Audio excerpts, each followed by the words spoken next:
host this event and to see all of you here. This is dxTechTalk online edition, and we decided to start to open our line of online events this year with a very remarkable topic.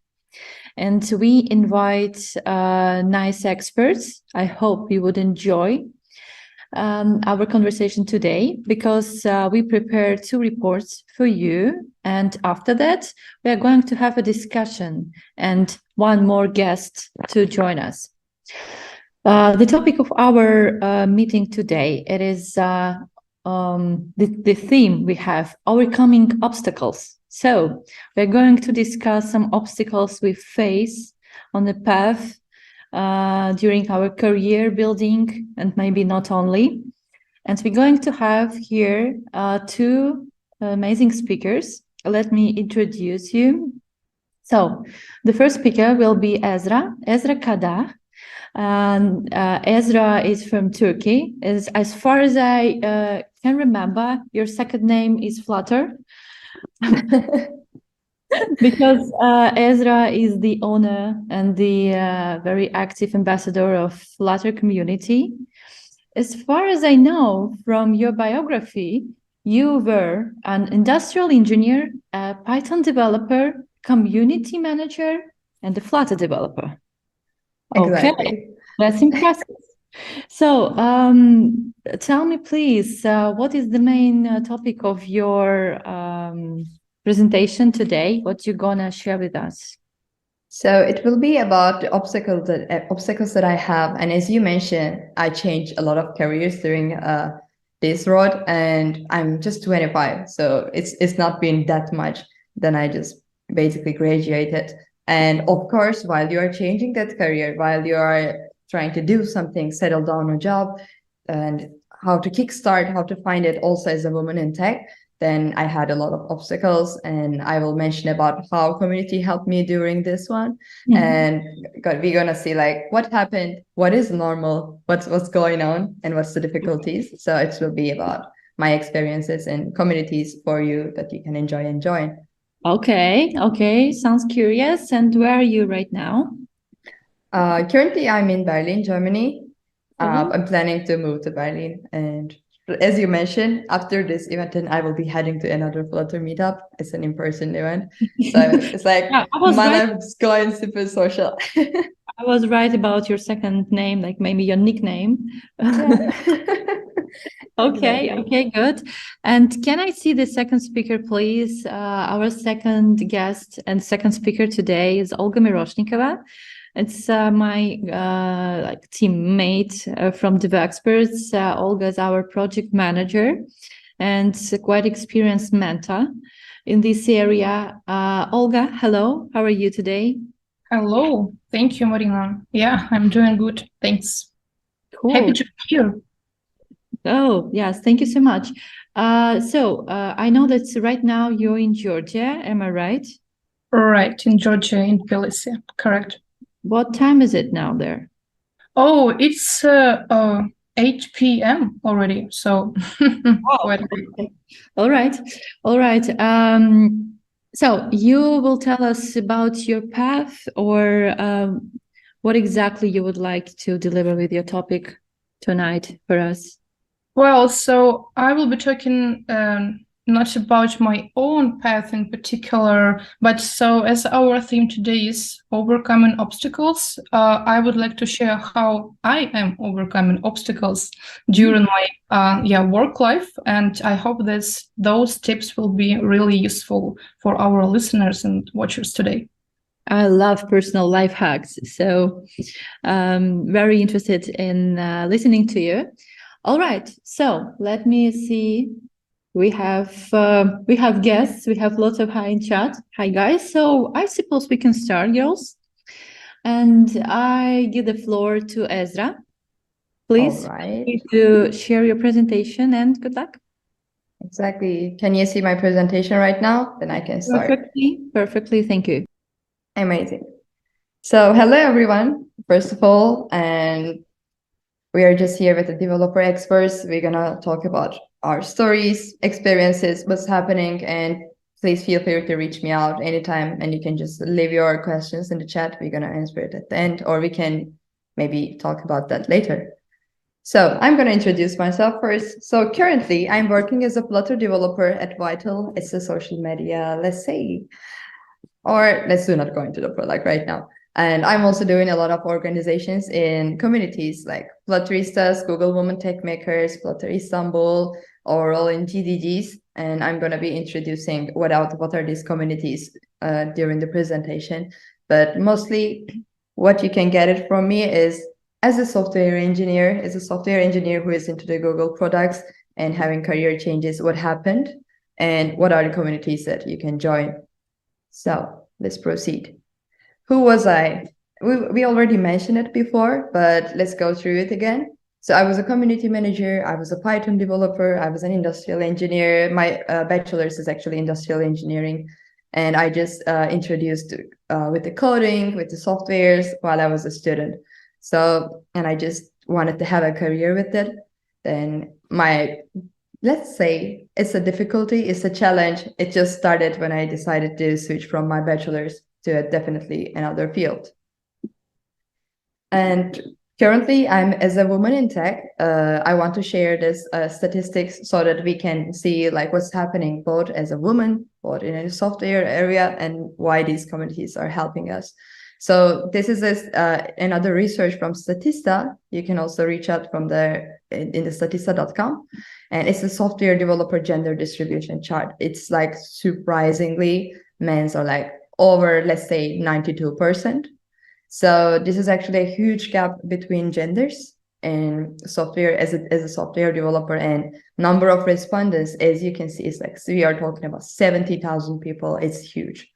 These numbers are huge. So that's why empowering women, and that's why having some initiative programs for women to, let's say, close this gap is quite important. And it is something that we need to do it. We are like in 2022 and we still have this gap. This gap is changing during the communities thanks to the things getting evolved.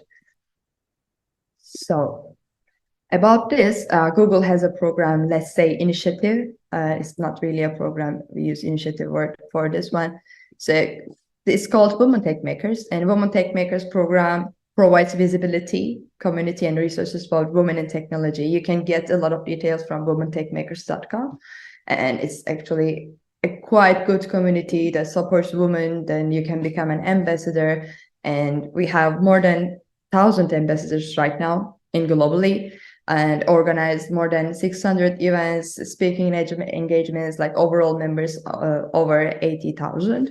And basically we have a lot of educations here, like trainings, speaker trainings, and you can just join events freely. You can become an organizer, you can do a lot of things, and you can meet with the women in tech, which is the best case. And you can just have networkings, you can put a lot of things, you can learn a lot of from here. I started with the Women Tech Makers event, so actually it was a game changer for me. I will mention about that during the talk, and let's keep introducing. So when you go to the womentechmakers.com, then you can also see other people's stories. You can also share your story. You can also share your journey, like I'm doing it here. And actually, these stories from the community gonna inspire you a lot, because as a woman, when I was in my department, like in industrial engineering, I was the only woman almost like into the coding, into the developing and doing things. We were like overall in department, we were 3 to 4 people. And, you know, in that, let's say group, then also as a woman, you are feeling kind of alone.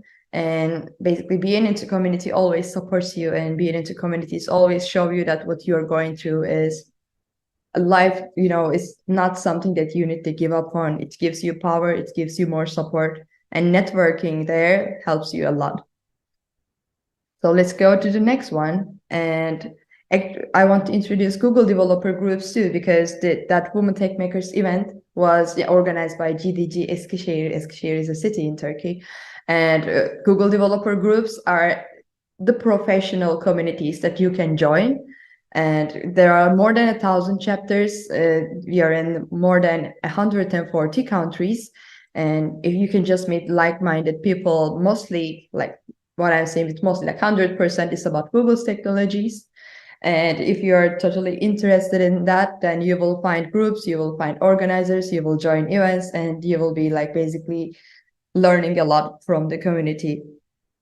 So basically you can connect, you can learn, you can grow with Google developer communities, and it's really important for your professional growth, network growth, and community learning, because I'm into the GDG communities more than 4 or 5 years, and everyone I know in the sector, everyone I know in the area, thanks to these events, networking. Yes, also as an organizer, one of the organizers, I had to do a lot, and it's also improved my career a lot.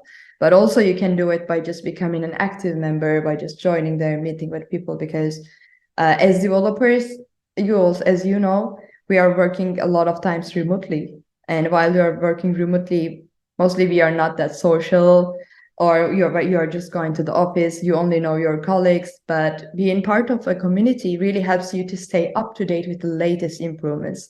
So that's also quite important thing that coming from the community. When we were making these events, when we are meeting with these people, then yeah, there is a new thing released, then we just go through an event for that. Then you'll become one of the first person after we have that feature released, you know what's going on, and you start to create content, and you become one of the most up-to-date developers, which makes you really reliable in every dimension. So GDGs are, as I mentioned, more than 140 cities, and you can just see a lot in developers.google.com/community/GDG. And this is one of the Google Event Center. It was from, I think it should be from an I/O event. And lastly, if you are a student, if you are not a professional, if you haven't graduated yet, there is another program called Google Developer Students Club. And it really sounds like the same. It's still, again, focused to the Google developer communities and Google developer technologies. But it is something that you can host in your college. Yes, in your university, in your college. Then instead of having a professional networking, then you can have peer-to-peer learning, and you can still host a lot of experts, Googlers, and so on in your campus, and you can bring the technology to your campus. And currently the number is 1,900 college, which is huge, and more than 100 countries again. And it's a great opportunity for you to host it in your university or college. You can also get the same link, then you will see community, then you will see GDSC, Google Developer Students Clubs there. And yes, I will also mention about the last one, Flutteristas, that I'm part of it.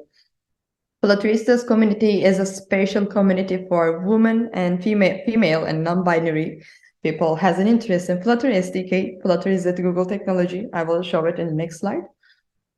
So we are specifically encouraging female and non-binary people safely in Flutteristas. And we always have a monthly meeting. Mostly we have presentations. Sometimes we are bringing up some Googlers. Sometimes we are having some workshops and so on. So it's really important to be active, be connected with people, to be seen, to learn, to grow, and to basically get over your difficulties, to solve your things. So Flutter is we mentioned about Flutter a lot, but I'm assuming that there's a lot of people don't know about both software engineering or in a front-end development or a Flutter technology. It's a rising star. You probably heard about it, but Flutter is an open source UI development kit. It's created by Google. It's released in 2017. But community is quite active. It's going really good. It's an it's a framework that you can write your code and you can get the results in multiple devices like Android, iOS, Linux, macOS, Windows, web. Like you can do a lot of things. And it's just it relies on one single code base, and which is quite effective. We love it. So basically in Flutteristas, we are specifically the people who is interested in this technology, and we are just gathering around all female and non-binaries. We are organizing, again, events. Flutteristas conference was a worldwide conference that we host in 2021, and we are planning a next one this year. Let's see. And you can just join to the community by going to flutteristas.org. And there is a form for you to fill. Then we just go through an evaluation process, and we are letting you into the community if you're basically a female and a non-binary interested in SDK. So that's also a great opportunity. I also started my things during the Flutteristas when I started Flutter first. Flutteristas was the first community that I joined, and I joined to How We Make in the conference. Then I met a lot of people from Flutter team and the community. And actually, I got my Flutter job thanks to the community in the Flutter, because I see it in my Twitter. I texted in one of the HR people, and she was like, Esra, I know you from the community. I see your work. I think you can be a good match to this company. Let's chat with that. Then they have an opening. Then I went through an interview process. It was a job that I would never know or be aware of without the community. So being active in the community has a lot of benefits to you too. So we go through a community recommendations and an experience, but what about the challenges we had? Because we are here to talk about difficulties, like uphill battle that we are together here to listen this. So what happened while I'm looking for a new job, while I'm changing my area? You're going through a lot of interview processes, but sometimes parameters are not matching. Sometimes expectations of the company is not matching. Sometimes you're asking for too much salary, or sometimes your experience level is not good enough. Let's say you're not expert enough. They are looking for a senior, but you're a junior, or they are looking for a junior which just has 5 years of experience. No, I'm just graduated. So it's a lot of parameters can be wrong. Let's say not a good match, but it doesn't mean that you will not find something. As much as you go through, then you will just figure it out. You just need to keep applying to jobs. You just need to keep applying to the internships that you are looking for. And of course, your connections in the community will help you a lot during that time. I will be just like, we have an opening. We are looking for an intern. So you are interested? Let's try. Maybe it's a match. So what can go wrong is maybe timing. Everything is fine. You just got to negotiate it for everything. But, they just need someone to start at most in a month. But because of your contract, then you can just start maybe at least 4 months later. Then even this can be a challenge for you to see it. Or city, some companies want you to relocate. Some companies want you to be in person in the office. Everything can be matched, but because you just don't want to move, then it can be a mismatch. Position can be a mismatch. Citizenship can be a mismatch. As a Turkish person, while finding a job, currently I'm working for a US-based company. So when you are looking for a job to like States or in Europe, of course, there's a lot of paperwork going on, especially for salaries, taxes, employment. So, and when you are just a newbie, when you're just new graduated person or a student, like companies don't want to go through that much hard work, because you will just learn something that they know that in university, yeah, we are doing a lot of things, but you need to you will learn whatever you learn when you start the job. So they mostly prefer someone local or someone that has already like working permit and so on. So citizenship might be a case for you, or you can just have an unlucky situation. What I mean with that is everything is going good. You're in an interview, you're about to get the job. Maybe you are just not in that mood. You were basically rocking that topic, but they just ask a question that you don't know and you couldn't handle that stress, or you just couldn't talk, or you weren't in your mood, then you just failed that. It can be just like something, so like every parameters can be fine, but we are human and we always have some stuff going on. To get the job for me as a software developer, I started with a programming language, figure out my end goals. Like it was for me to like a lifestyle to proceed for a long while. And I got a degree, I took courses, worked on projects as possible. Then in a niche area, I started with Flutter. And then I worked almost like an intern. Even though I'm graduated and I'm an engineer, I started as an intern to build a portfolio so that I can apply to jobs, because when you're finding your first job, everyone is trying to see what do you have in your portfolio. And you're going to develop your technical skills, non-technical skills, but apply with confidence. If you'd never apply, then the answer is always no. And you're just going to keep applying. I'm saying this, but I'm not saying it for just to say or just to motivate. Here it's the rejection mails that I get it. What I'm saying here, like apply with confidence, keep applying. It means this, like I got tons of rejection emails. And you see this, like, you apply LinkedIn like to everywhere. And as you applied automatically, they are like rejecting you automatically. And these are the companies like a lot. For example, it's about Wikimedia, it's BSH, Apple, App Wireless, Prenda, like a lot of good companies. Even, for example, this one was, I think, Mercedes. So, there are a lot of known companies. Of course, some of them rejects you, some of them you go through the process. But till you find your match, you gotta keep applying, but you should be applying. It's a tip here. Whatever you are failing, just take notes. For me, while taking to the Flutter interviews, they are just asking you technical questions. Sometimes you can answer, sometimes you just can't. So I created a Notion doc about interview questions, like what did they ask, what can they ask, and through the end, I was like, which ones they ask, and I couldn't find a reply. I don't know what's going on. Then I just took a note. Then in my next interview, when they ask me something, yeah, I know what's going on. I know what I couldn't answer. I learn it. And in the next interview, I just got well prepared.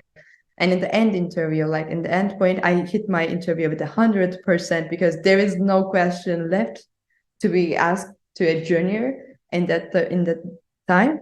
And basically, I just know everything. If they just ask me something technical, I know everything, thanks to these rejections, because I just took note and basically learned through it. And the obstacles that I have, like missing opportunities. I had multiple offers from Germany, but I couldn't go there when I was a student, because of some visa issues, also some economical reasons, like things going on. There are a lot of missing opportunities that we have. And I'm trying to cut it a little bit shorter here because we have a limited time, but we can always catch up about that. And also during the job, I had like some mobbing issues, stress management issues, but wait. Sorry, I just coughed. So I had mobbing issues, I had stress management issues, but also for your mental health, also for you to get out of your comfort zone, what you need is self-awareness and confidence. Because while I was working as an industrial engineer and community manager, after a time, you just feel like this is not a good match for you, but you don't want to. It's really common feeling that we have. Like, I put my 5 years in the bachelor's to this area. I don't want to switch. It is something that I started. I can't change my career right now. Of course, it depends on some careers, like, if you're a doctor, if you're a nurse, if you're going to a medical school and so on. But for me, since it's a little bit engineering, it was a little bit easier, let's say. But of course, it's quite hard to find a job and basically get things together. But to reach your happiness, to reach your to enjoy what you're doing, actually your awareness and confidence is really important here. I'm quite happy after like any job that I change, I always feel like it's a better choice. It's a better lifestyle. So if you just don't like the life that you are doing it, for example, if I would do that job, I would be doing that job for 20 more years, maybe 30 more years.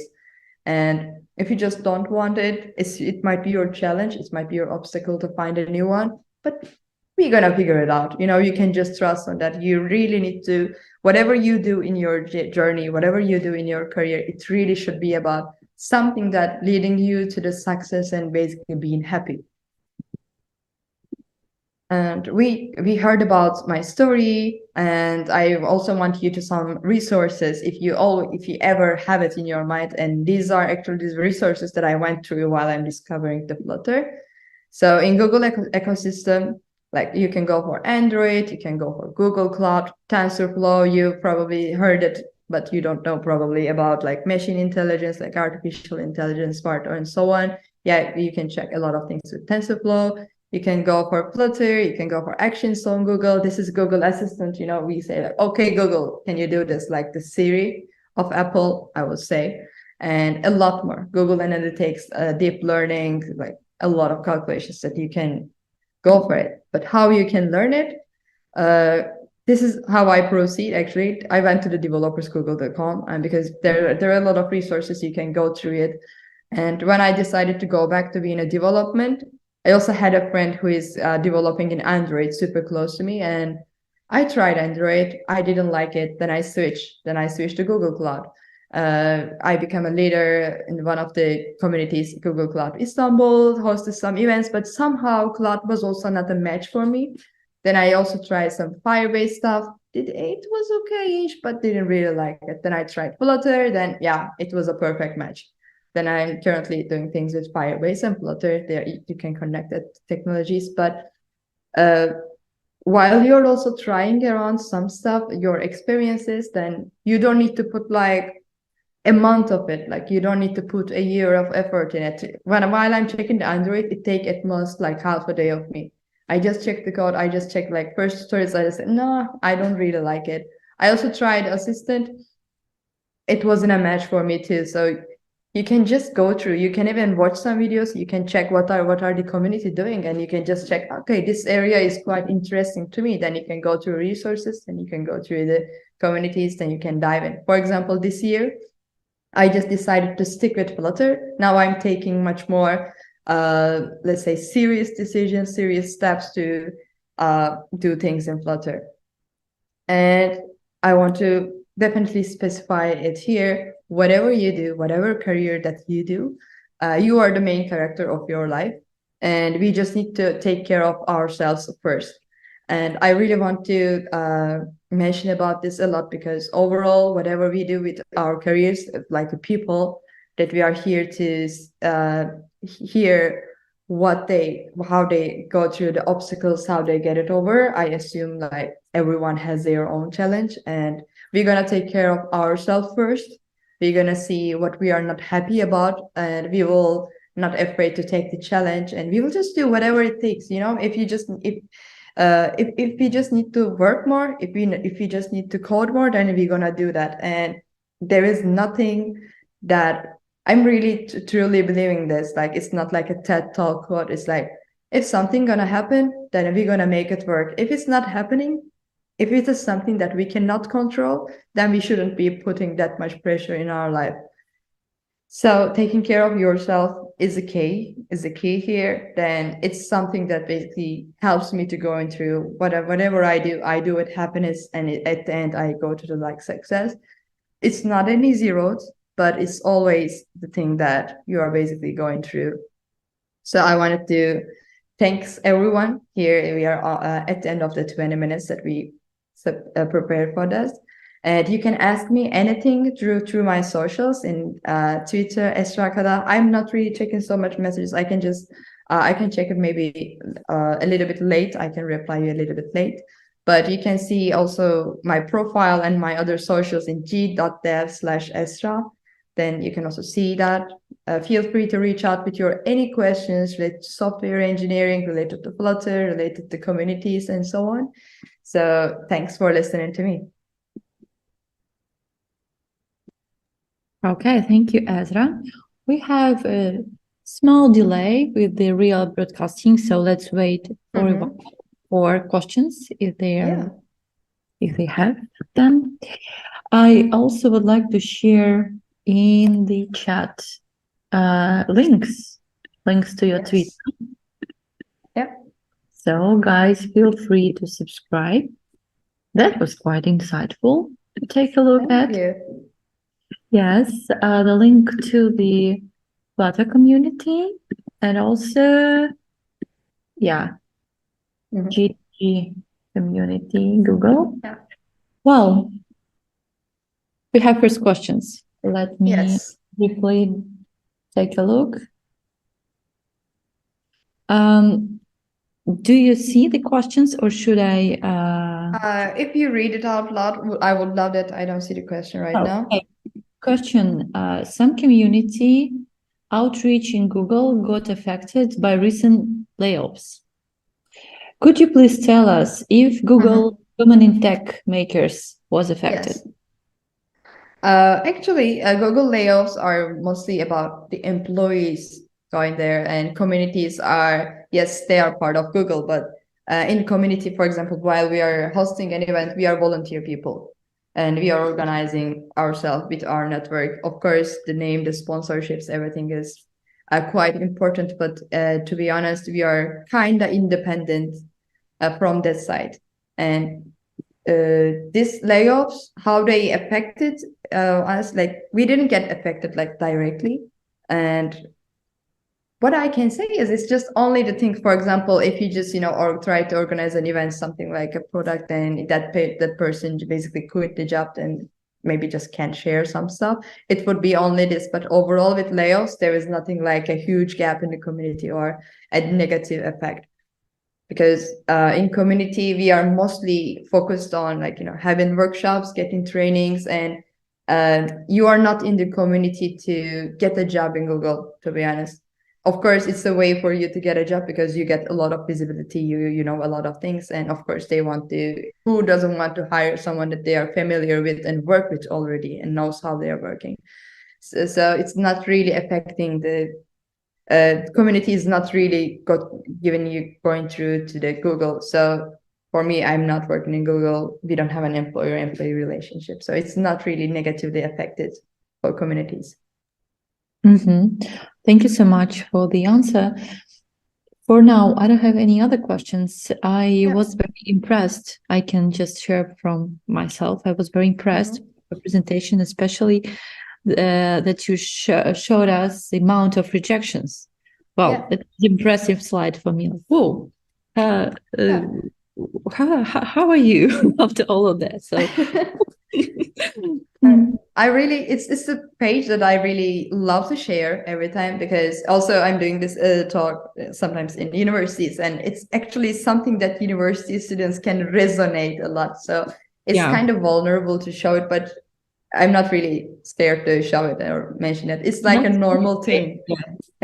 And sometimes while I'm meeting with people, sometimes I'm just organizer or speaker in an event, like we are talking to 500, 700 people, and they are like, when they see that you also get rejected like crazy a lot, yes, I do. And it's just a normal thing. And if you are not getting that many rejections, it doesn't mean that you are bad. It means that you are not trying hard enough. Someone gonna hire you.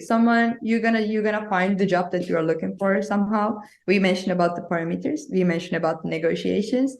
Maybe for me to get in the portfolio and the internship, I will just add a little more here. For me, I was a junior, and yes, I don't have an experience, but I have time and I have ambitions to learn. And what can an employer can see it as in an employer side, it is someone that I can afford. It's cheaper. I just need time for that. I just got my first negotiation based on that. I was way cheaper than a graduated engineer as an intern, but I just need more time. So there is always a match with your parameters. You just need to negotiate. You just need to keep trying harder. Then you will just play your card and get the job that you're looking for some way or another. Oh, that sounds very inspiring. Thank you so much. Esra will be with us for the discussion as well. So if you have questions or they will come to you later, feel free to share them in our chat. For now, I can tell thank you so much, Esra. And I will give the floor to Olga. Olga, are you here? Yes, I see you. Sure. Yeah. So you will share with us your experience as a project manager, right? Yeah, exactly. Okay. As far as I know, like the topic of your conversation will be regarding some qualities you need to possess in order to overcome some obstacles and face with some difficulties. But as far as I know, you're a quite creative person. Yes, you like paintings. Oh, well, yeah, this is my hobby, one of my hobbies. And in fact, this is maybe worth mentioning that I will try to explain my thoughts in my presentation with some sketches made by hand. So please don't judge me. All right. Okay. This is a piece of creativity. Actually, my question was interesting how to be a creative person and work in tech environment, but maybe you will show us by your example, by your presentation. Yeah, at least I will try, but I could say that it is something between two words, right?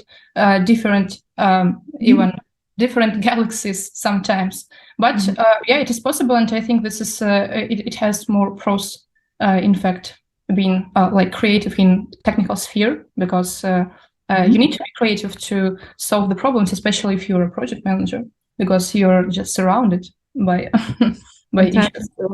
Obstacles might be quite tricky. Yeah, you have to be trickier. All right, so the stage is yours. Good luck.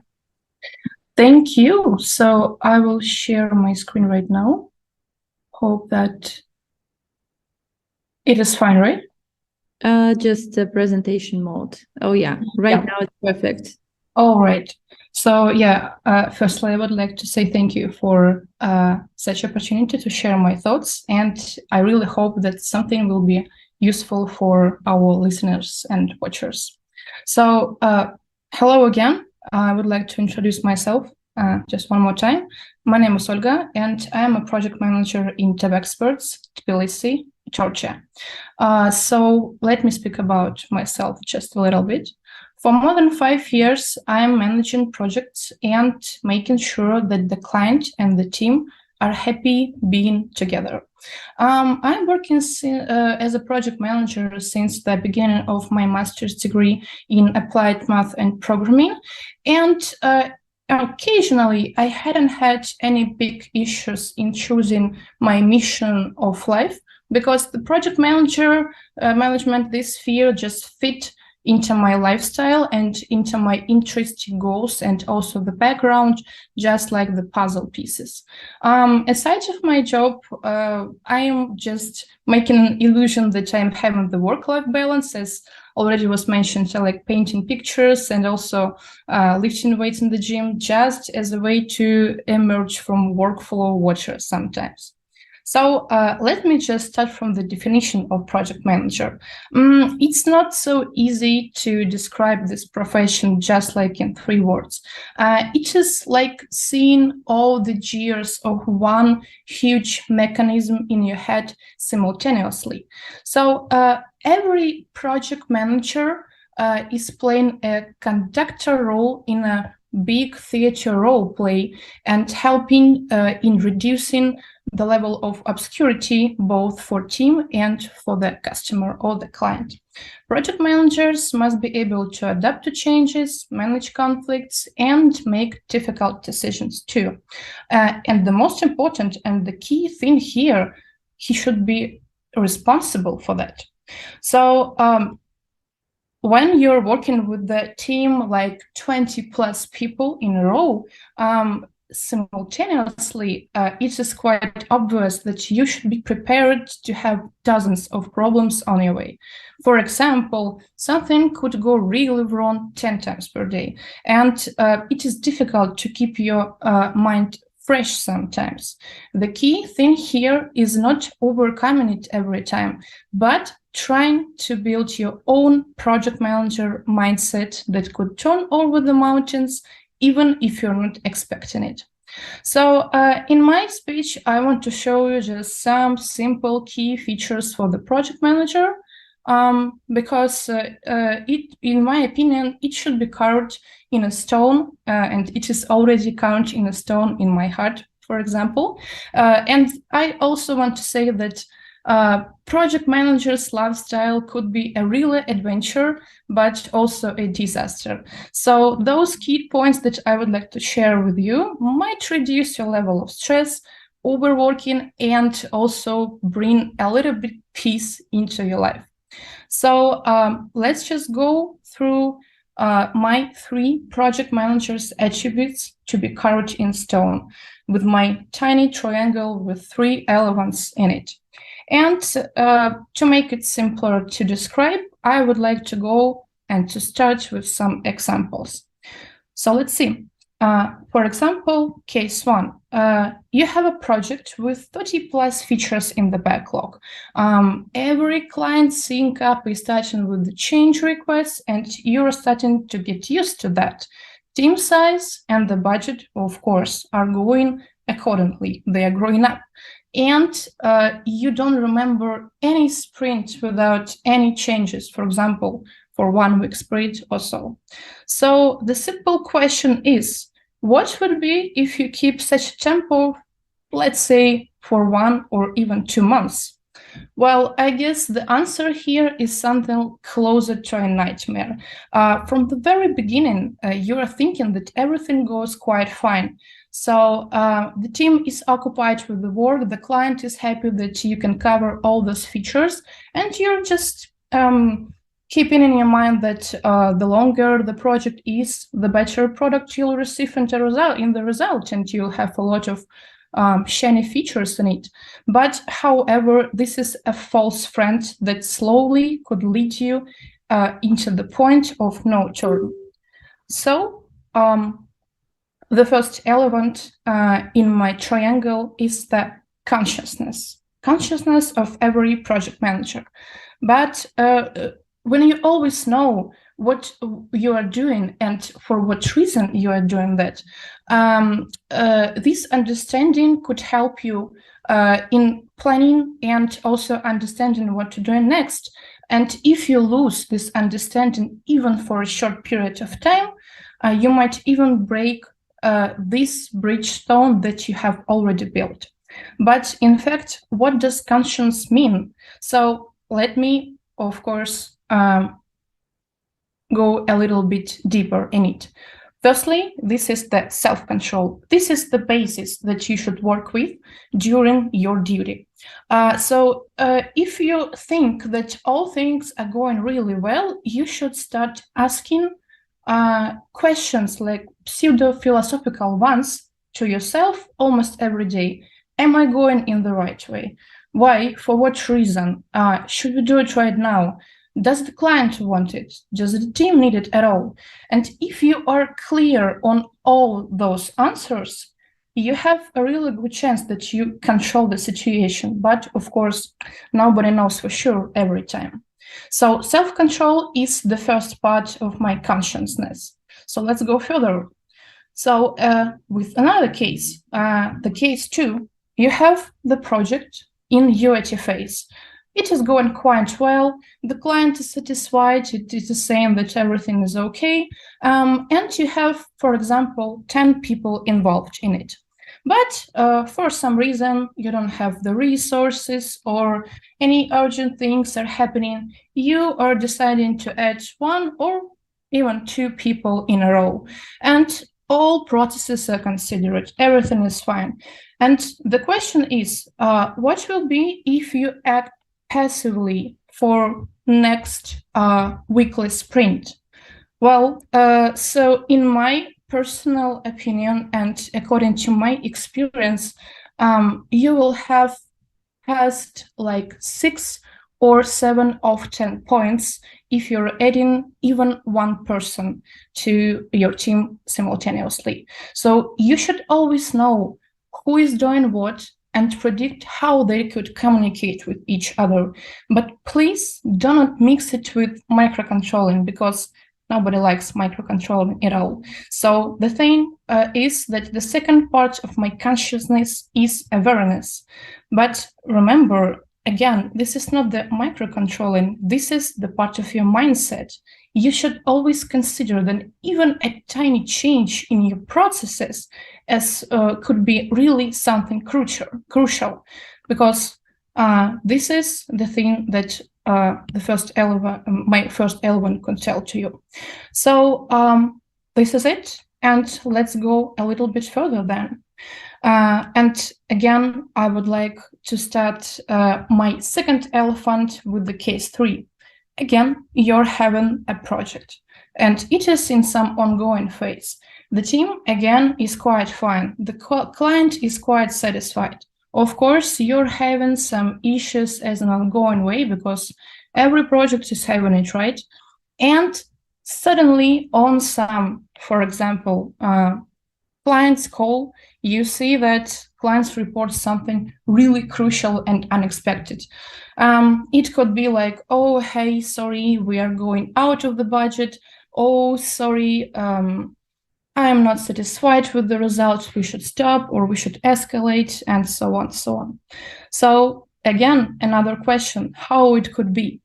Well, so there's a thing that I would like to share. So on your way, of course, in the project, there should be anything.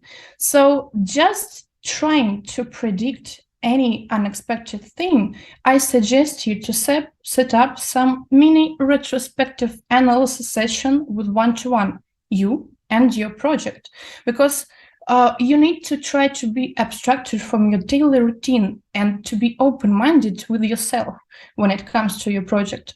If you schedule such sessions, even in your calendar, for example, in 1 or 2 weeks, you could catch unexpected risks and insight that might affect your project in the end, and you can just receive a nightmare again. Just remember that every client's action could be predicted with a good probability. You just need to set up some background processes in your head simultaneously and speak really frankly about it with yourself. So this is what I'm calling the self-analysis retrospective, the first part of my second elephant. So let's move on. And the second part of my elephant is that, I will start from the very beginning. While I was trying to plan, and to predict or make the strategy for my project, I was using different tools. For example, Trello boards, some planners or organizers, and so on. But it was quite okay, but I felt like something is missing in my head. I'm going out of the information. So, we cannot be totally productive every time. The resource of our brain is quite limited. So in my point of view, to be perfect or almost perfect decisive, you need to analyze simultaneously all puzzles in your head. But something like a low power mode. Right now, I could say that during my working day, and of course not only during my working day, I have something like a Kanban board in my brain, and I'm moving the cards in it through the rows just to find something that I could miss.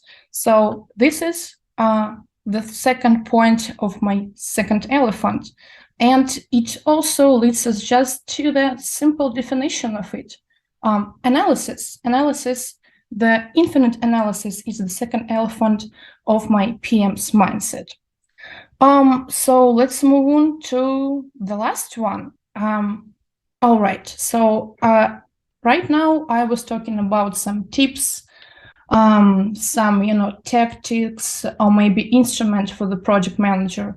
But there is a last thing that I would like to emphasize, and it could be described in those cases in every project manager's life. For example, I have a major release in 1 week, but there is an urgent bug that is appeared.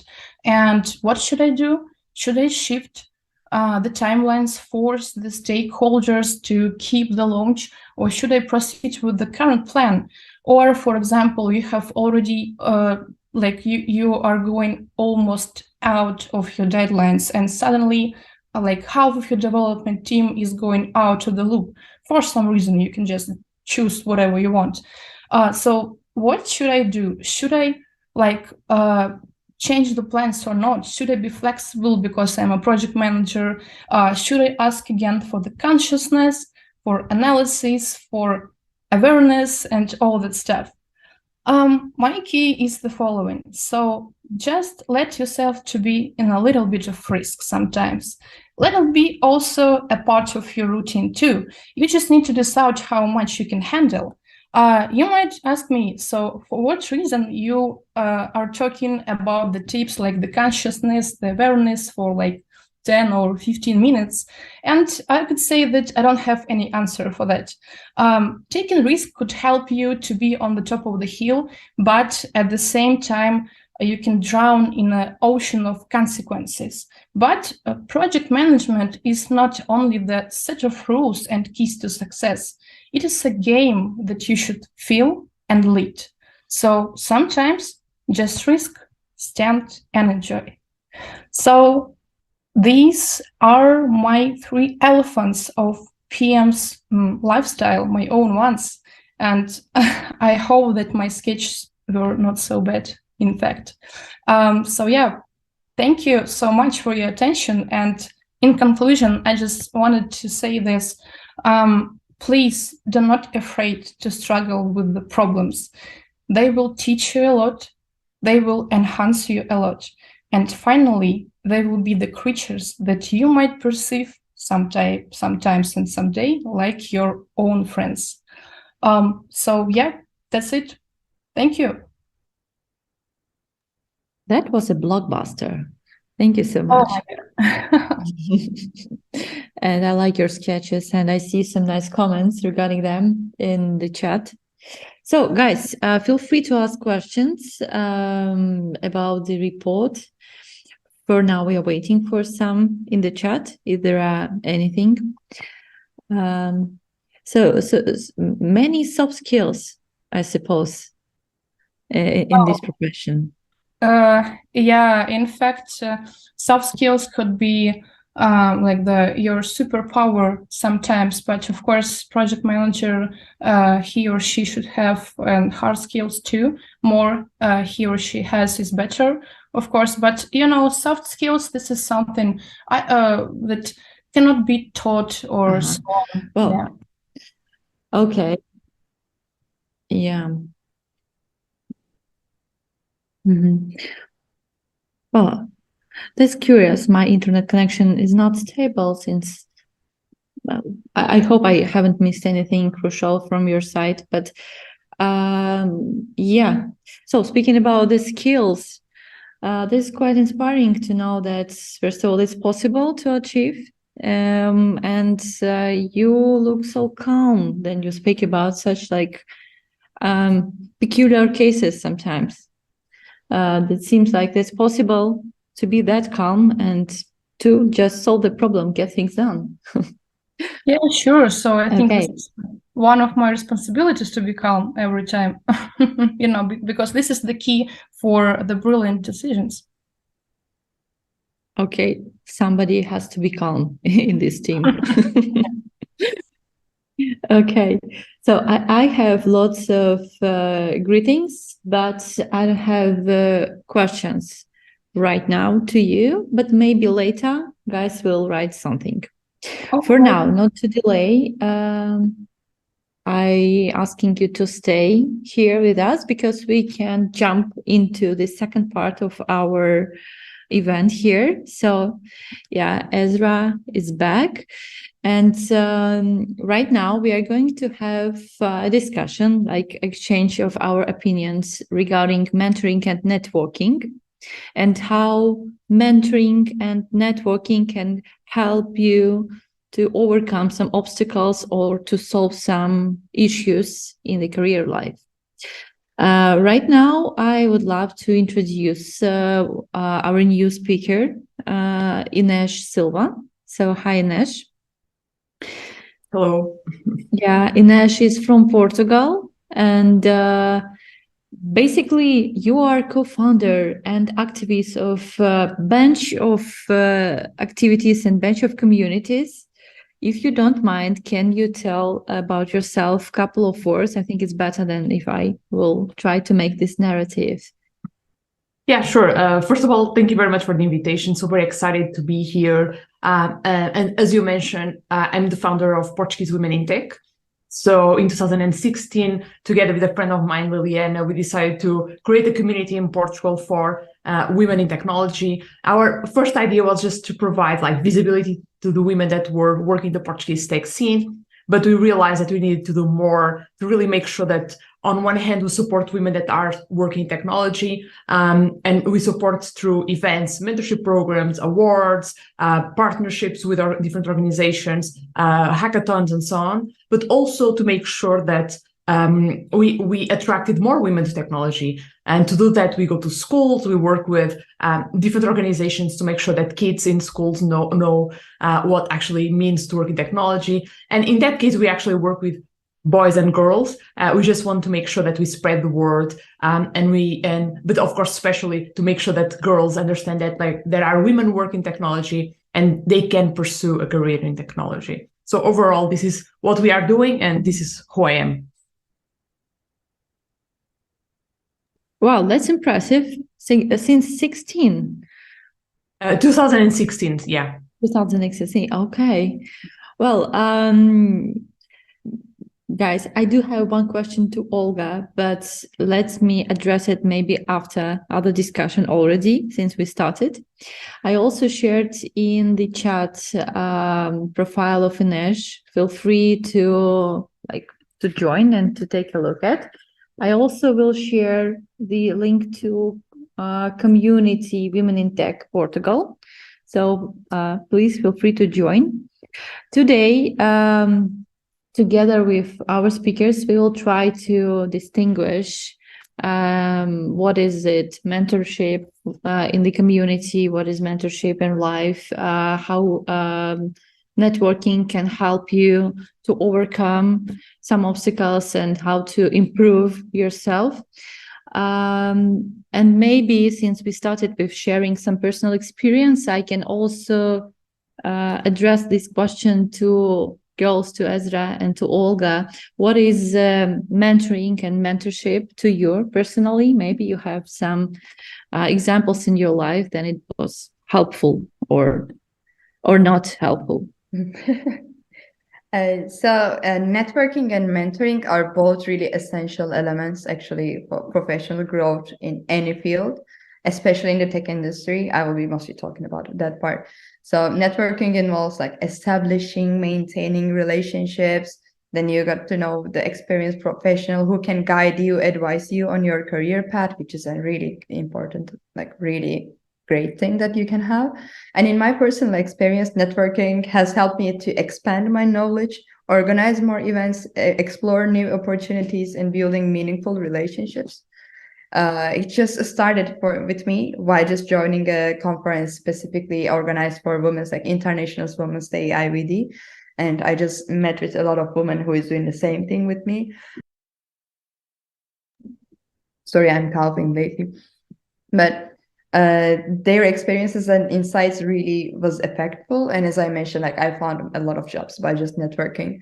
And mentoring is also a crucial part of my journey. Like that helped me to develop my skills, gain confidence. That's a really important thing. And, you know, informed decisions about my career. Like if you take this route, then you're going to end up here, or this position can end up there. And mentoring is really reliable resources for anyone who is looking forward to growth in their career, regardless of their level of experience or field. What about you, Olga? I can jump in. Yeah. A little bit. So yeah, I had an experience as a mentor on my previous workplaces, and I could say that of course this is very important for the mentees, especially for the newbies during the, for example, mentoring process, the onboarding and so on. But of course it leads to a lot of risks for both to mentee and the mentor. But yeah, in fact, I think that this is a really, a huge process in the company that should be established, like in particular. So yeah, I think we could proceed with this thing in our next questions about the risks and so on, for example. All right. Okay. So So imagine I need a mentor, and how to understand where should I go, how should I pick the mentor, where should I start basically? Can I go ahead and answer the question? Yeah. Oh, yeah, please. I think it really depends. For example, at Portuguese Women in Tech, we are developing the 4th edition of our mentorship program. So I think that's a great way for you to join an organization that is setting up a mentorship program. In our case, what we are doing is we are matching women that are about to enter the job market, either because they just finished university or they went through some kind of boot camp. And we are matching them with women that have at least 5-6 years of experience, and they can basically the goal here is to really accelerate the entering the market by helping with preparing a resume, preparing for interviews, understanding how the market works, what companies are recruiting, what actually positions are out there for you to apply to. So this is a formal mentorship program. As we do this, there are other organizations that also do them, and I think this is a great way for you to really get access to someone that can help you and guide you through that process. But on the other hand, go ahead. No, I just was curious. Do you commit on some result with the mentee or no? No, basically, this is a 4-month program that's basically where we recommend the mentors and mentee to meet weekly, but there's like no result. And also because like the mentees' goals are actually very different. Some of them want to find a job. Some of them want to really understand like how they should drive their career.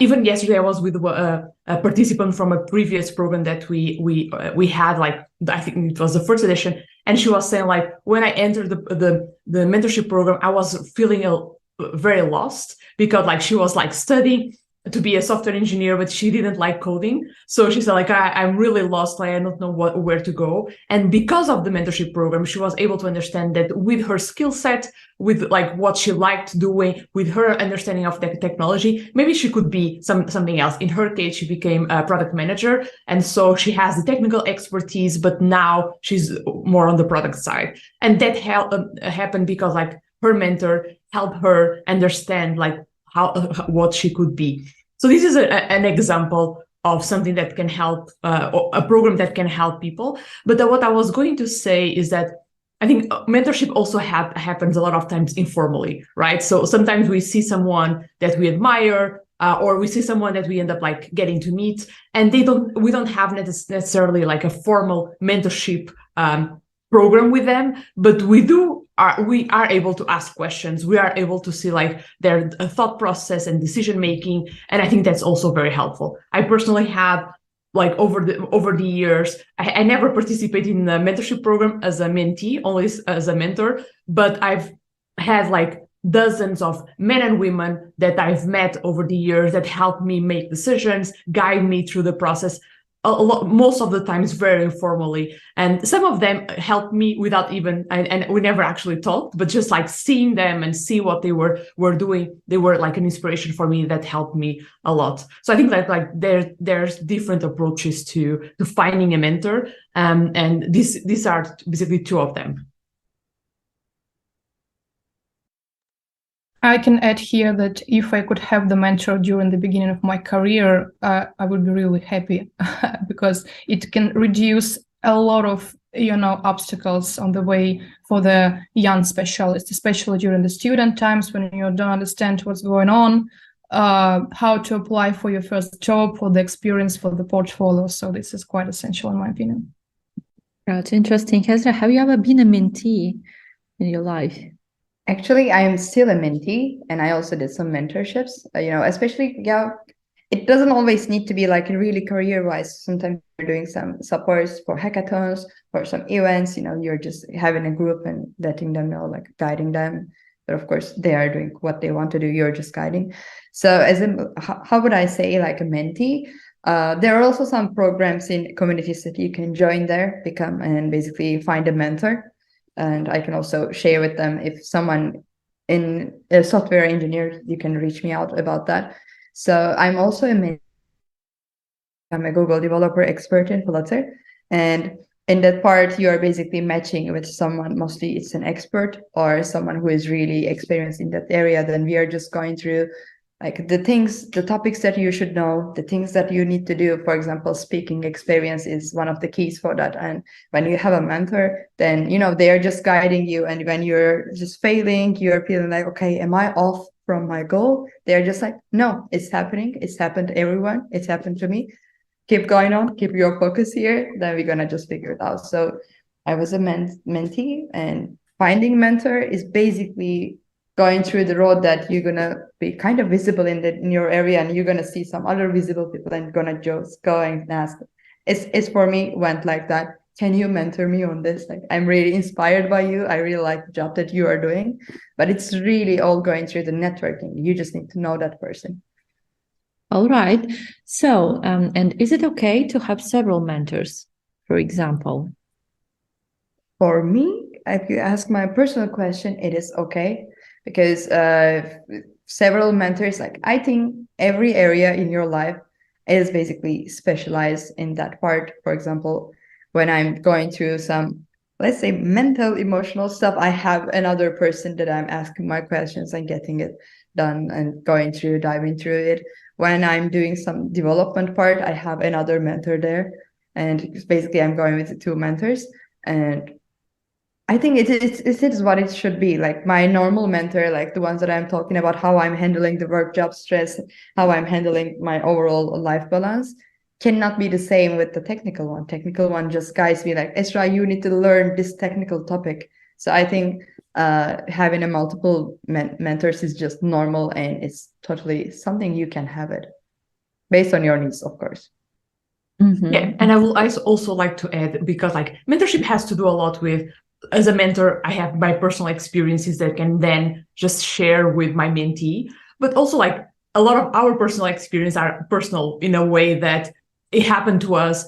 But I think it's very beneficial when you have, as a mentee, have another mentor that have gone through a different, like a different life, a different career, different experiences, and this way you can hear the feedback from at least 2 people or more. And then you can make more informed decisions. I usually say to the mentees that I work with, or even the mentees of the Portuguese Women in Tech mentorship program, that in the end, they are the ones making the decisions. The mentor is just there to guide them based on their own personal experiences. But I think we always have to take it with like, okay, this is the personal experience of this person.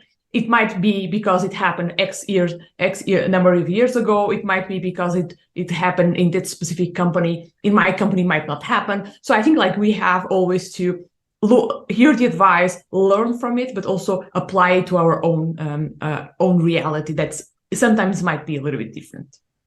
That's curious. Can you then tell me how to deal with sometimes sensitive information which I cannot share with like external organizations, such as like some community I attend to, but I have a session with my mentor, and like on one hand I cannot share some sensitive information because like I'm obliged not to. On the other hand, like I need to like solve my problem, solve my request. Did you face with such issues, and how do you deal? It never happened to me. I think like the mentorship programs that I have been part of were not technical, so they were more about career experience, like what making basically decisions about preparing for job interviews, preparing for basically to join the workplace, choosing like where, like how to apply, where to apply to. So basically, those don't have any privacy or legal constraints. I think like maybe in other areas that might happen, but I think like if you cannot share it, don't share it. So but it's like, I think in my case that never happened, and I think in our program we never face any like specific situation like that one. I want to add this one. Sometimes sensitive information depends on what you are doing, but especially in tech area, especially in the code, or if it's related to data, I would say if you are going technical. And these are the sensitive parts that sometimes you just cannot share about, strategy of the product or the data that you are dealing with. But you can always use, like, you can anonymize the data that you're using, then you can share that part. Or if it's really crucial, I mostly go for, is it really just only single person that I can ask and get this, answer? Do I really have to share it with that person? If yes, and if it's just like your only thing to go for it, then you can just go for NDA. Like, you can just go for non-disclosure. Then you can just set it up for a couple months. You can set it up for a year. Then even your company, even the person that you're responsible with the sensitive data, then it will be fine. All right. Okay. I'm curious. So you mentioned that you are mentors right now. Currently, how much time does it take from you, like maybe per week, this activity? Is it a question for Esra or for? Well, basically, it's interesting to hear from you, because I understood that you are mentor in-house, right? But in comparison with Inês and Esra, they work like the mentors from communities. So it's a little bit different. So it's extra work. So both of you can answer, all of you, can answer. And I'm just curious, how much does it how much time does it take basically?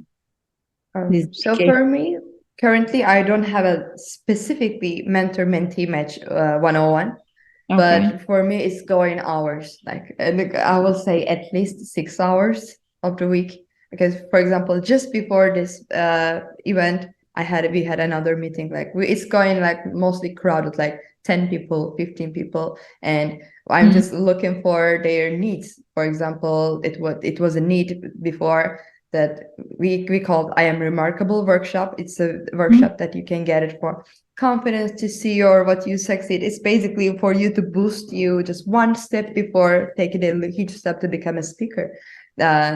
And we really want them, they really want to speak up, they really want to step up in the community. And for example, it was a workshop related to confidence and related to showing what you are doing and so on. You know, you put time to define their needs, then you put time to also find the match, the correct person to give the workshop, then you decide organize an event. So mostly it's taken me between 6 to 10 hours per week, I would say. Wow, it's a lot because there is multiple communities. If it's just one community, it will be like 2-3 hours. But we are talking about GDGs, women tech makers, Flutteristas, and also other Flutter things. So, 2 hours per each, then you just hit 8 hours, 10 hours easily, unfortunately. That's a huge dedication. You're really inspired by this topic. Yes, it's my fuel, to be honest. And I also sometimes see some people that we discussed. It happened in Istanbul Technical University. Maybe you know it. There was a student that we just talked, and he just came and said, after our regular chats with you, then I just got the internship. It's been like my fourth month here. It's going so good. I'm working part-time, then I'm going to start full-time. I was like, when I also see that you are somehow changing your life and you have a positive effect on that, then it's just a booster. I'm happy to give whatever 2 more hours, like 8 more hours, because I really like how it goes and how it ends up. And sometimes you just see that person and they're just coming and sharing it with you. It's just, I don't know, it's a booster for me. Well, the fuel is a nice word. I like a lot. So yeah, Olga, can you share maybe your experience in that area? How much time does it take from you? Oh, well, it could take from 1 hour to the whole working day. In fact, it depends on the case. But initially, I was spending it about at least 2 hours every day. So it is like 10 hours per week. There were several factors because I was mentioned junior project managers. And so this is kind of tough sphere with a lot of stepping stones, with a lot of details that it's difficult to catch at the first sight. And sometimes I was feeling really exhausted of that, not because I don't like what I'm doing, but you're trying to provide the best. You're trying to make sure that this new person won't have the obstacles and the mistakes you have already had in the past. You want to be confident in it. So that's why sometimes, I was just going out of another mentoring session and thinking, oh my God, it has passed about an hour, but I'm thinking that it was the whole day long. So yeah. That's true. Okay, and seems like, maybe you can correct me, seems like these programs are more relevant for juniors and for beginners, or not exactly? I don't think so. I think sometimes it's very clear what a junior needs, because there's questions about career, questions about workplace and how to manage the workspace and how to manage time and so on. Questions about technical questions. But I think as I have been developing my career, I have been working for more than 10 years. I still see a lot of value in talking with people that have gone through the same things or similar things and learn from them. So I personally think that as long as I live, I will always find mentors. For example, something that I do a lot is actually read biographies, and I love to learn from the experience of people that some they are alive, others have already died, but like they have gone through sometimes similar things that we are going through. So yeah, I think like there's a lot of value. I think the kind of questions that we have change a little bit, and kind of like doubts that we have and the way it happens changed a little bit. But I think the in terms of value, it's definitely still there. I want to add some to the Inês idea. And I think mentoring or being a mentee or being a mentor, both are not relevant to about being a beginner or junior. Like it can be reliable any stage of your career and it can come from anyone. But what I mean with anyone here is you don't know where the experience is. For example, if we talk about me right now, okay, technically I cannot guide someone in a Flutter because I cannot be a mentor in Flutter, but I can be a mentor about building communities and organizing events and, getting through or stepping up in the community because if you just ask me, if you check, this is a 25 years old woman, doing some stuff, just graduated. No, I'm building communities for 8 years and I just know, okay, how this event gonna go? What kind of difficulties that you're gonna face? How you prepare your community strategy? How you basically get these people in it? Like, it really depends on your, I would say, experience in that field specifically, and you can just get it from someone younger than you, or you can get it someone from older than you. Both sides, like being a mentor and being a mentee. Like if someone, for example, if I match with someone as a mentee, let's say, just making up numbers here, 35 years old, amazingly technically have knowledge, but not into community. We will rock him. We will rock him in like in months, like at most in 3 months. Then it will be just amazing. And for me, it's not about my technical knowledge. It's about my community expertise and basically having the correct network people. I know a lot of organizers. I know a lot of teams, and I can just suggest him as a speaker. We can just have an event for that, and it will just shine. So it's really about the network plus expertise in that area instead of being a junior, senior, or your age. Well, yeah, that makes sense. Because in my mind, it was like, okay, that's so responsible to be a mentor. I need to know a lot of things and like provide the high quality of content. And maybe I'm not good enough to be a mentor right now. So when you have this trigger in your mind that you can be, like, maybe you can share your experience and you felt that, okay, I'm ready to talk about something. I'm ready to share something. Did you have this trigger in your mind, or it was like very naturally for you? For me, it's going like when I hear someone is trying to do something, like mostly for us, it's going all like community and organization. I can just foresee, okay, possible risks that they're going to have, where it can fail, where it can go, like how do you get this, like sponsorships and your B plans when it's not working and so on.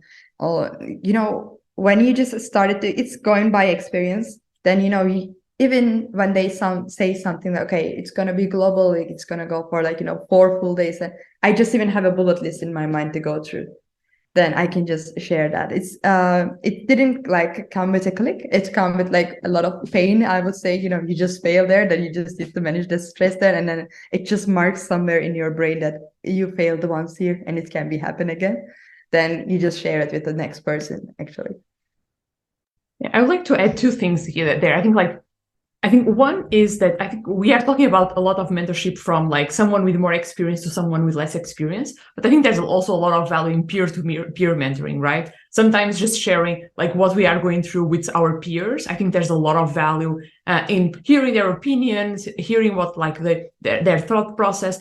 They can also challenge the way we are thinking, because we all have been in situations where it seemed like the end of the world, and then we talked with the person next to us and they told us like, oh yeah, I've been through the same thing and this is how I handle it. And it doesn't mean that they have more experience. It's just like they have gone through that specific situation. So that's one thing. I think the second thing regarding like if there's a click, I think most of the things that this happen naturally, right? So depending on the area, like there are like I remember like I don't remember the first time that I was like an official mentor, but I do remember like always like talking with people and being proactive in terms of helping and supporting others with my experience. And then I think that happened very naturally. And then it got to a point where I was being invited to be as a mentor to some people, and that just happened. But I think like it all started with me proactively trying to help other people with my experience, like sometimes more technical, others like more less technical, and that at least for me that's how things started. Oh, that's interesting. Well, I can clearly understand benefits and how the system works in-house. Like then the company has this mentorship program, and maybe here with Olga, like we can clearly understand the path. And I just got an idea. What if we try to discuss only these external communities benefits? And here I can ask Olga to help me with these interviews, because as we had this chance to discuss this topic with two community builders, let's say, this and organizers, we can assume that, okay, we have a potential mentor. So Olga, Olga has some experience as a mentor back in house, but like in the company as a mentor for project management. And let's assume her way. So what exactly she should do to apply for being a mentor, or how she should choose a community. Let's try to play this situation. And maybe Olga, you can help me with some questions to girls. Yeah, I'm a newbie on this team because I haven't been participating in some communities, unfortunately. So yeah, maybe this is really a good chance for me to know how I could find the community, how I could help someone, so how it could be possible. Yeah, I can start. I think we had several. So right now we have the mentorship program. We have 50 mentors supporting 50 mentees. And in our case, we have people that have been very active in our community, and they say like, I would like to be a mentor. And for us, it was, of course, a no-brainer, right? Because like these are people that have been very much involved in our community, in other initiatives, sometimes like providing value without basically asking, without us asking even, being very proactively engaged in our community. So that's one of the ways to do so, is like be involved in the community, and then I think as a natural next step to become a mentor. We did have people that reached out to us saying like, I'm this person, I have these years of experience, I have been a mentor in my company, or I have been part of other mentorship programs. Let's have a discussion because I would like to see if there's a space for me to be a mentor there. So usually what I do is like have a conversation with this, in this case, women, professional women that with some years of experience, and they share a little bit like why they want to be a mentor, their experience, and then like I think like 100% of the time we say like, yes, let's make this happen. We just want to help as many mentees as possible, and so this is a good way for us to do so. Something that I also learned is that when people come to us saying that they want to be a mentor, is because they really like to be a mentor, and basically is like they feel confident in doing so, they have the experience, and those are always like the I would say like the best mentors, like they are really comfortable with being mentors. And so yeah, we all have a very open door policy where if people want to engage with us, and if we can accept them, that's perfect. Sometimes, like for example, this year we had a lot of people coming to us wanting to be mentors, but we also didn't want to have a program that we could not manage. 50 mentors and 50 mentees is already a lot of people, to make sure that everything goes well and to make sure that things flow and people have the best experience. So it's like we cannot go over this number because otherwise becomes unmanageable for us. But who knows, maybe next time we'll have even more. But I think it's more a question of like making sure that we have the right resources to manage all these people and provide the best experience and the best support possible. Was there a situation where you had more mentors than mentees, for example? No, we have a lot of applications. So we had more than 100 applications for this last program. So we had to actually say no to a lot of people. But it was, for us, it was a question of resources. And also, like, some people, for example, we had people apply that were still doing their bachelor's, and they're like, imagine, like, they are in the third year of a 5-year degree. And we realized that for them, it was like they were not ready for our mentorship program, because, like, it's always valuable, but at the same time, we felt like it's much more valuable when you are in your last year, you are about to join the job market, and there's like specific things that we can help you with. So we target our program is really targeted at people that are about to enter the job market, because we feel it's where we can make the biggest difference. Maybe in the future we'll have these different kinds of programs, but right now that's the kind of profile that we are looking for as a mentee, right? That's a great. Meanwhile, I'm also hearing a lot, like, I would describe it like professional mentorship, like really guiding someone through and like going through their experiences and the quality of the experience, like benefits of the experience. As a person, me, like, our stuff are super short time, just focused on one goal, and you just go for one direction. Now hearing it from you, like, let's say real, like, professional mentorship is inspiring. Thanks for sharing these. Like, I mean, even as a, like, a speaker and attendee, like, as a final person here, I'm also benefiting from this. Like, it's amazing. Okay, girls, but I'm curious in some, like, technical path. So we have me, or we have Olga. We should send an application, or how exactly it happened, and how exactly this selection happens of mentors. Yeah, I think, like, for me, it's like, as I mentioned, like, we just have a call, we understand a little bit more who this person is, and then we get them on board. For us, getting on board means we have usually we have a welcome call for all the mentors at the same time, where we share a little bit of some tips and tricks to help the mentors understand, like, what to expect. We have a playbook that has tips and tricks, and also, like, how to handle the first session and what we expect. So we share, especially because, like, we have done this 4 times, or this is the 4th time. So we have experience before of, like, organizing these, like, more structured mentorship programs. And so we share that experience with the new mentors. We also ask the mentors from the previous programs to also share their experience, their learnings, and basically making sure that the expectations are aligned with the mentors.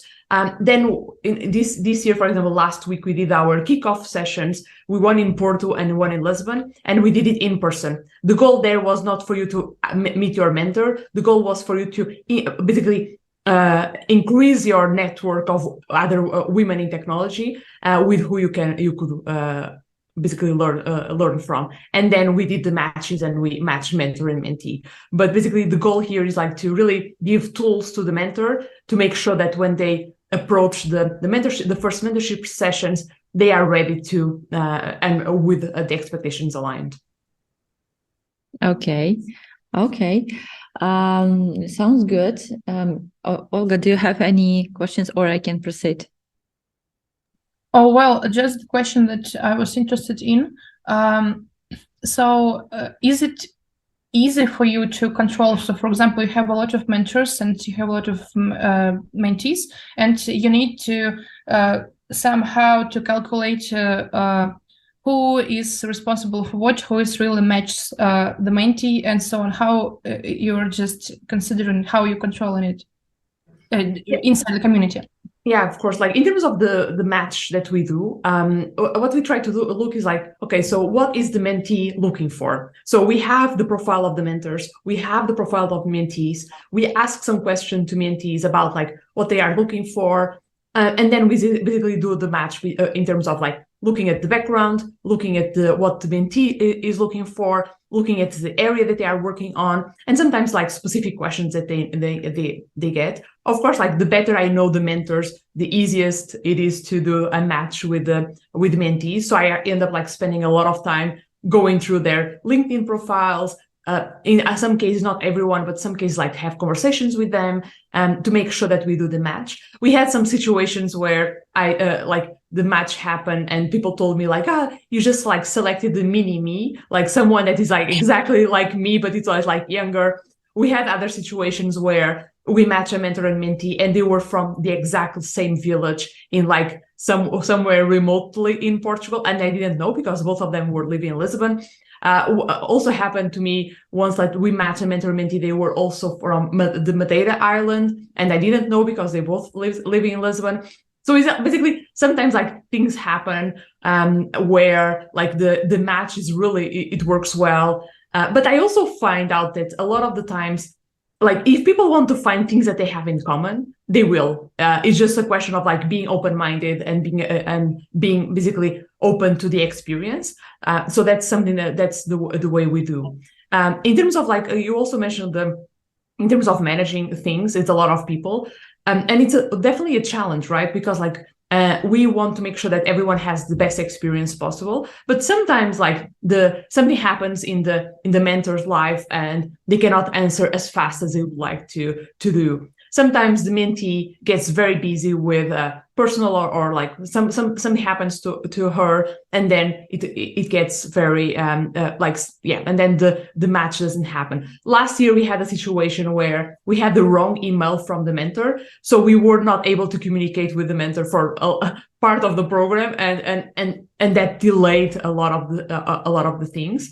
So that, for example, what we try to do is have this WhatsApp group where people can talk and we can basically understand like everything goes well, and then we are trying to send like emails every 2 weeks to everyone to understand like are things working well, can we help with anything, did you already have the first session, because I do believe that having the first session early on is definitely something that is super important. So we really try to be there for the mentors and mentees and to support with anything that they want and need.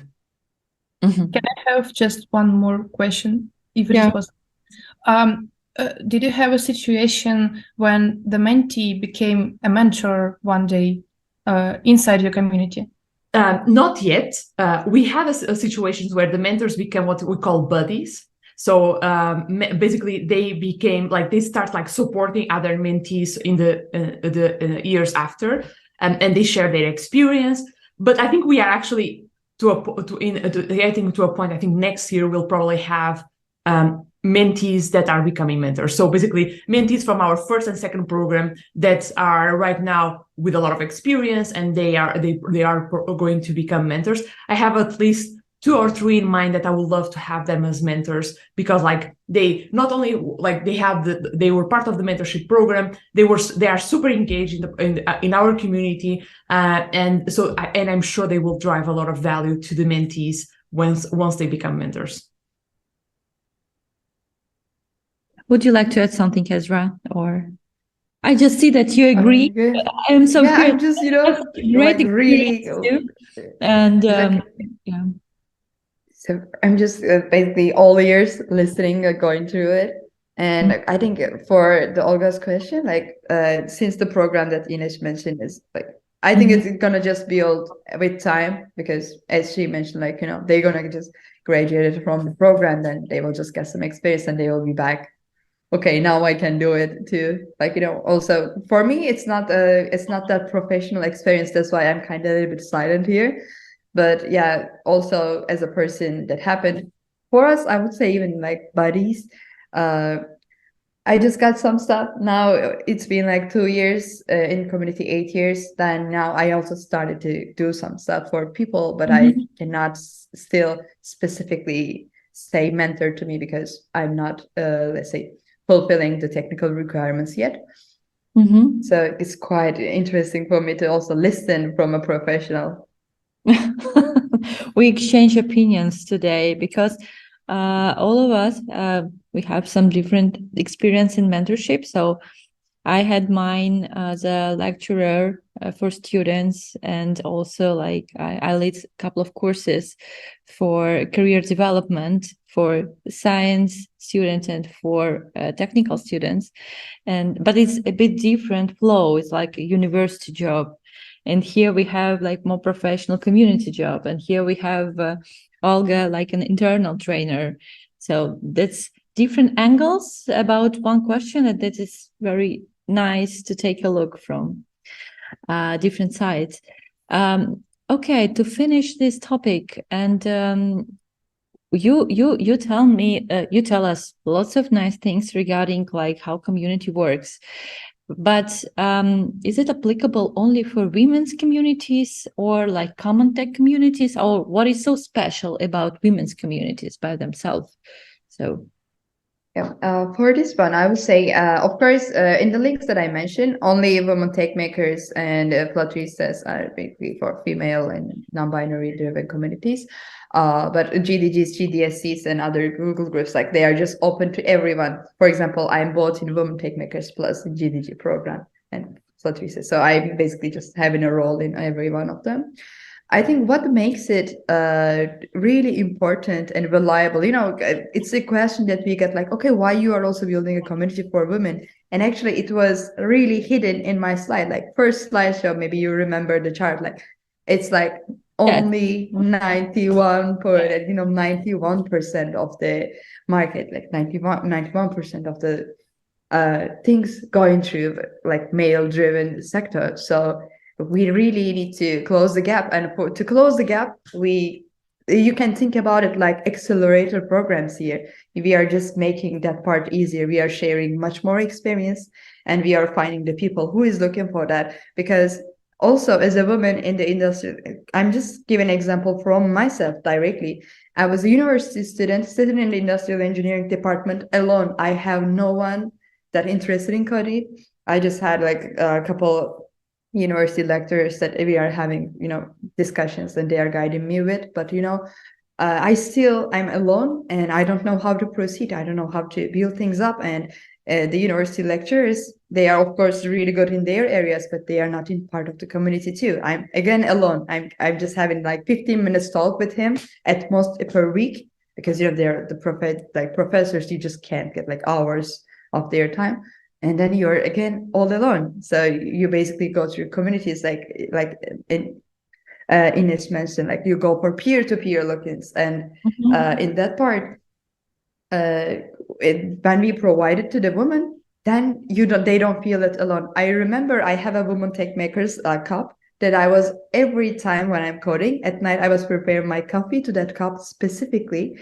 Then, you know, I was just feel like I'm part of this group and we are doing this. And then after a while, now I become someone that basically handing off that cup to others and, you know, inspiring to others. So it's really something touchy for me.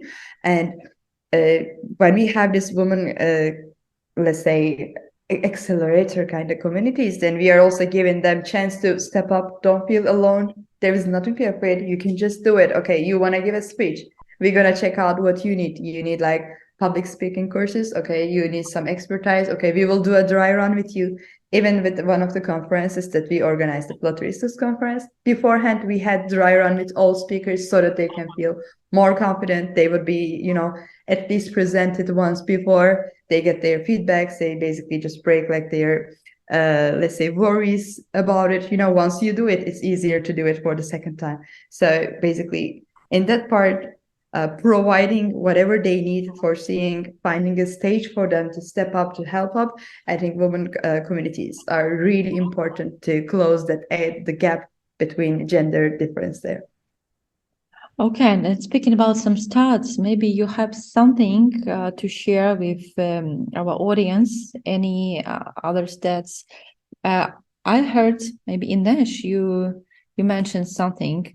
Can you share some information regarding local communities? Because like we are free, three of our speakers, you are from different parts of the world.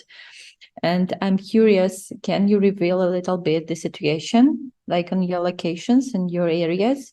Because it seems like it's not even everywhere.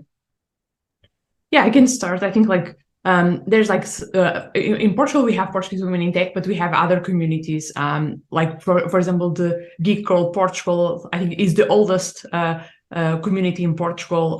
It started at Girl Geek Dinners. I was a member. And I think that they do an amazing job, and that's one of the communities. There is as Raparigas do Código. They are also doing an amazing job to support, and especially like to teach other women how to code. So I think like there are several different communities. Some of them more high level. Some of them like focus on like more like meetups. Others like focusing on coding programs. Others like ours, like more like in the support, making sure that we support women in technology, but also attract more women to technology. And we do a lot of work with schools. So I think like we have different communities. And I think we a lot of times like we work together, we go to each other events, and I think like people benefit from the diversity of communities that we have in Portugal, and so that's the reality in here. And I think that like it's amazing, and and I think we need these communities to work well and to collaborate to make sure that we have a thriving like community of women in tech in Portugal. Okay, what about Georgia, Olga? Do you have anything to share? Well, yeah, in fact, in Georgia and especially in Tbilisi, we have some women IT communities, the IT tech communities. So I know that there is a big one like data.org that is dealing with not only the like organizing any meetups and so on, but also trying to provide any lectures and courses for women who want to enter like IT sphere or something, or get acquainted with the sphere too. Also, there is another women's organization in Tbilisi who are dealing with the meetups and so on. But I guess that through over the world, this particular area was quite affected because of the COVID times. Sometimes because it's not so a lot of time have passed since that. But at least it's a really perspective theme. Especially in Georgia, and I'm hoping that the population and number of women tech communities in Georgia will be growing like in the nearest future. Okay, thank you so much for sharing. And Esra, maybe you can add something regarding Turkey. Yeah. Maybe not only in some of the communities that I mentioned, like I already shared the list. I already shared how you can join. So some of them are local, some of them are global. But overall, how it's going for us is statistics are, of course, like rising. And what we are also trying to do is get more people, because what I mean with more people is more people engaging with others. The number of ambassadors that we have should increase, like number of leaders, number of chapters, we say the chapters that you have in every city. And for example, some of the groups, they are started like 10 chapters, and then in the next year we hit like 90 chapters, because it just touched a lot. And especially what I would suggest to university students in tech area, like in IT area, then yeah, definitely go apply for like Google Developer Students Club 1. Then get it to your school, and then you can just kickstart your both career journey, networking, everything in your university. Like it's for example, it's the program that happened afterwards with a need in the market. Then the GDG program carried to the professional area, and DSC program stayed as like, let's say, keep it in the college, let's have it in universities.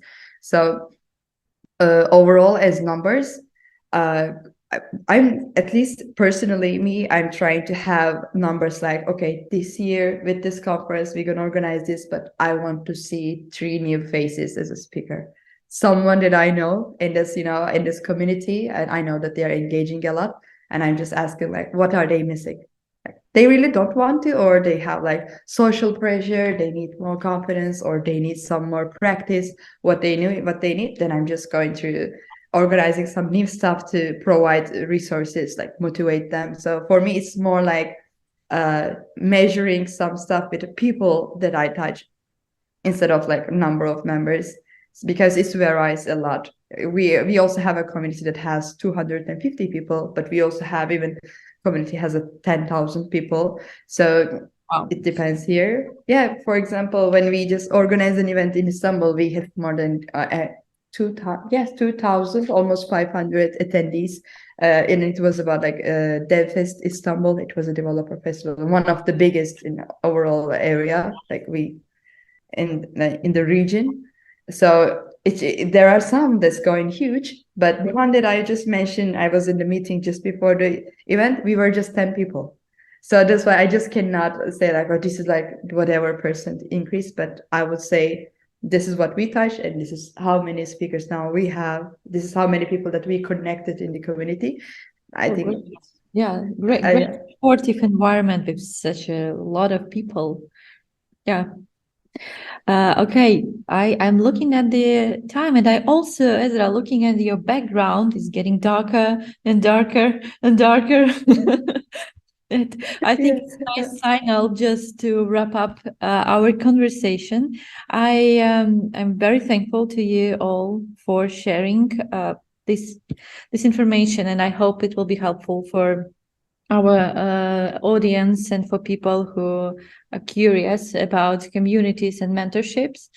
I also would like to ask you about my last question. Maybe you have have something to say for those who just start their journey in the communities, or maybe for those who have some hesitations to start. It would be like the nice point to close our conversation tonight. Feel free to begin.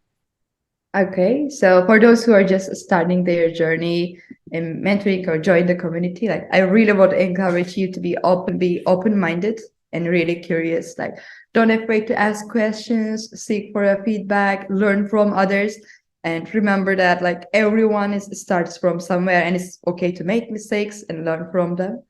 And what I would suggest is also setting realistic goals for yourself and taking small steps towards achieving them. Because whether it can be like even start like I want to attend a local meetup. It can even be like this one, and you can just go for a Google search, then you can just go there. Or you can volunteer to speak at an event. Every action counts towards your growth and development. And if you have doubts or hesitations about getting involved, and remember that like you are not alone. It's natural to feel nervous, unsure about new experiences, but don't let that hold you back from exploring new opportunities. You never know what you might discover and connections that you could make. And lastly, do not forget that both mentoring, being part of a community, contributing a community is a two-way street. You can learn just as much from others as they can learn from you. Plus, embracing the opportunity to give back, share your knowledge and skills, you help others to grow in your career. But meanwhile, you're also, getting some benefits from them. Like it's really two-way. Then you kind of become someone more visible. You become someone expert.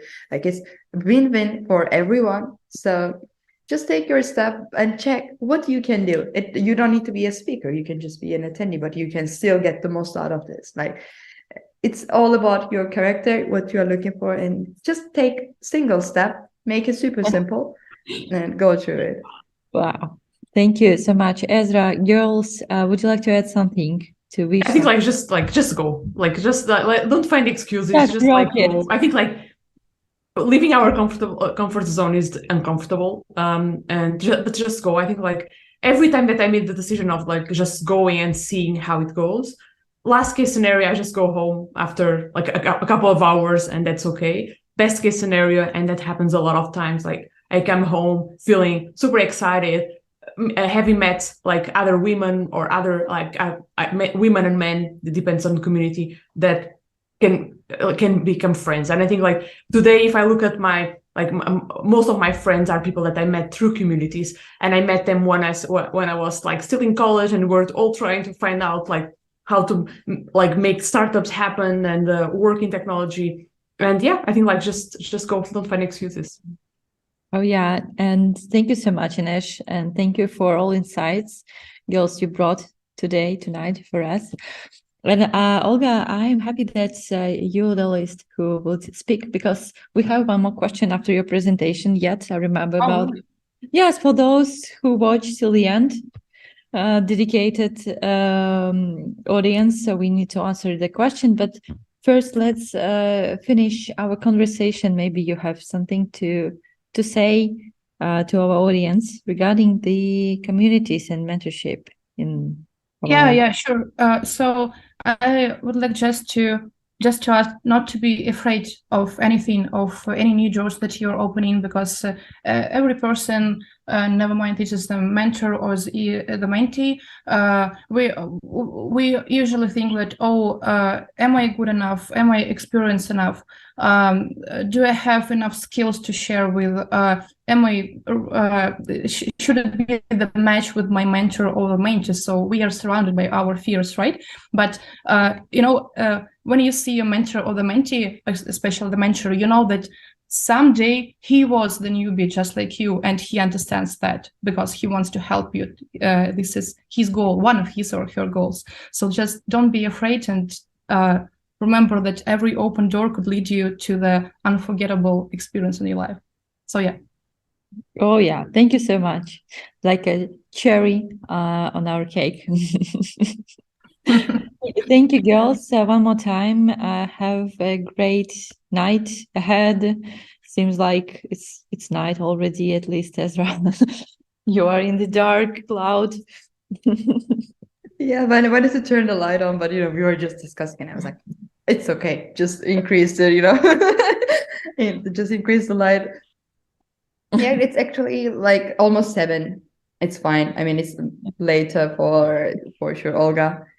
Oh, it's almost 10 p.m. for me. Yes, it is. Yeah. Okay.